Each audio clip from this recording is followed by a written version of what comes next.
Les premières personnes qui souffrent des visas, de la question des visas ou du non-renouvellement des visas, c'est d'abord les Françaises et Français de l'étranger. Pourquoi ? Aujourd'hui, vous avez 80% de nos compatriotes qui résident à l'étranger qui sont des binationaux, donc qui sont ancrés dans le pays dans lequel ils sont. Ils ont de la famille. Ils veulent voyager avec leur famille en France, ils veulent accueillir leurs parents, ils veulent partir à l'étranger. Et donc, ne pas pouvoir se déplacer aussi facilement qu'ils le faisaient avant, c'est handicapant pour eux. Et donc moi, pour nos compatriotes qui résident à l'étranger, on devrait avoir une sorte de liste d'attention positive. Les visas sont délivrés aujourd'hui.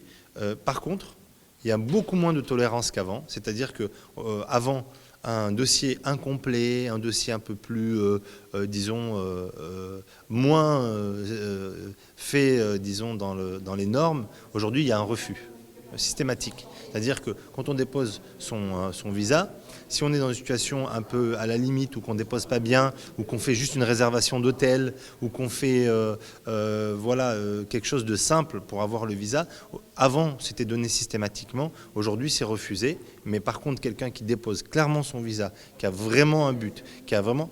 Tout le monde a son visa. J'ai jamais entendu quelqu'un qui est un professionnel qui part sur le territoire français.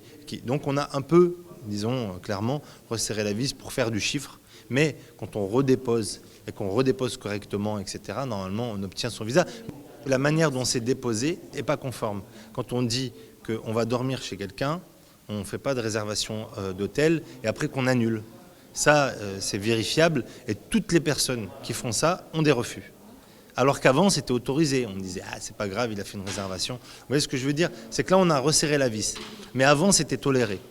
Donc là, techniquement, moi, je suis allé voir les consuls, je leur ai demandé comment ils faisaient, sur quels critères, etc. Parce que vous savez, moi, je suis un peu l'expert des visas au Parlement, donc je connais bien le sujet.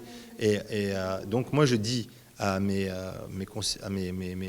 amis marocains, quand vous déposez une demande de visa, déposer une demande de visa le plus correctement possible. Si vous dites que vous allez chez quelqu'un, il faut que la personne fasse les actes administratifs au niveau de la mairie, il faut qu'une personne de la mairie vienne chez elle pour autoriser le fait que la personne soit hébergée chez elle.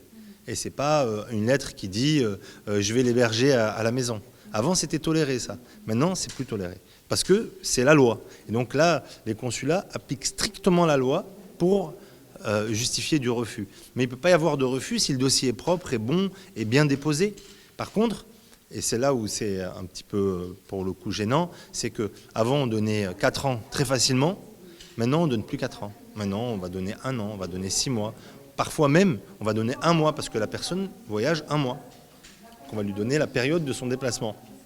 Et c'est là où je dis qu'il y a eu un peu un serrage de vis, mais espérons, gageons que dans les jours qui viennent, on nous fasse des annonces positives.